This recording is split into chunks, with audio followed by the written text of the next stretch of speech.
All right, today is Saturday. I think it's Derby Day, is it? Yeah, because we're going to a Derby party at our neighborhood where they have pony rides for the girls. And the girls aren't really feeling that great, and it's actually been like raining all day. But we decided to see if they would want to come out and go just look at the ponies.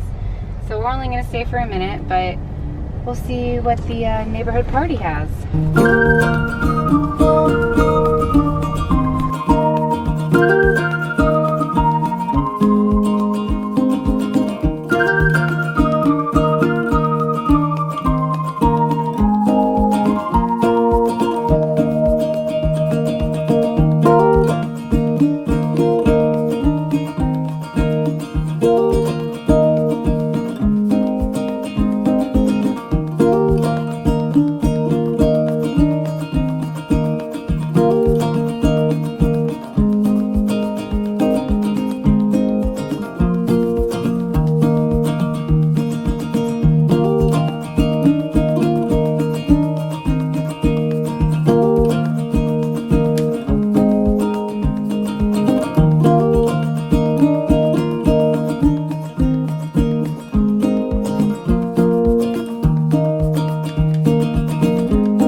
So we have decided that it is time to take Sydney out of her daycare. Now, if you follow me on Instagram, you probably know that Sydney goes to a daycare for medically fragile children. And she's been going there for about a year, actually more than a year. And it's a daycare that she does her therapies at, physical therapy, occupational therapy, speech therapy. And she's really thrived there. Now, I have not been doing very well at keeping up with the YouTube, and I'm gonna try harder.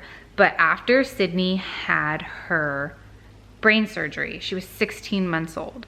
She wasn't walking, she wasn't talking, she wasn't eating, she wasn't doing much of anything, and it was really heartbreaking to see. And thankfully, the surgery saved her life. If you don't know that Sydney had brain surgery and you don't know why, I will post a link to the video that you should probably watch. She started crawling, she started walking, she started talking. So in the past year since her brain surgery, Sydney has just skyrocketed when it comes to all of her development. And she has a caseworker, and that caseworker thinks that she's going to fail her medical assessment. Now, in order to be in this medically fragile daycare, you have to be medically fragile. And even though Sydney still is on epilepsy medication or anti-epilepsy medication, she is deemed medically fragile because she has epilepsy. She's doing so well that they might say, well, yes, she has epilepsy and she's still on anti-epileptic medication, that she will fail her review, and so she won't be allowed to go back to the daycare. My husband and I are actually really fine with that. One, because the daycare is really far away from our house, so we spend about an hour to an hour and a half getting her to and from each way. Two, we really want her to be with her sister. I think that there's been a lot of bonding time missing between her and her sister. They are identical twins. We really want her to bond with her sister. We want her to be around her sister more. They're identical twins and they haven't really had that chance yet. And I really want them to spend more time together. And we think also that a regular daycare will kind of push her in her speech a little bit. She's been going there a couple of days a week just to get used to it. And already her speech she started speaking sentences, which, well, not sentences, but 2-word phrases, which she wasn't doing before. We will be very, very sad to leave her physical therapist. Her physical therapist has been with her since she was like 10 months old. And she has been just an asset to Sydney's growth and development. And so when we leave the facility, we'll be leaving her physical therapist. We have to find a new one. So what will happen is now we're gonna get an occupational therapist, a speech therapist, and a physical therapist to come to her daycare and work with her while she's there. I think that this will be really a great step for Sydney in moving forward. My husband thinks the same thing. It's just a really big step to put her in a class. She's very off balance. She's still developmentally delayed. I would say anywhere from 10 to 12 months developmentally delayed. And she's very small. And so I worry about her getting pushed over and getting kind of trampled on or pushed, or, you know, it's just like the normal things kids do in daycare. I'm a little worried about that. I think any mother would be for any child going into a new situation. So I think it'll be great to see Sydney's growth over the next couple of months. I will be really sad though to leave, especially Amy, her physical therapist. Aviana Healthcare has been really just a great place for Sydney, and they've taken such good care of her. And we just really appreciate everything that they have done for us. So really just going on this journey, this epilepsy journey, has just been so crazy for us, because for so long we were just stuck in this I don't know cycle. And so for her to finally get diagnosed with the frontal cortical dysplasia, the brain tumor, and then have the surgery, and then just watch her growth, has been amazing year. It's been an amazing year to watch her. And the girls were sick over the week, and they had the stomach flu, and it was really hard because they had high fevers, they were vomiting, and I was taking care of both of them.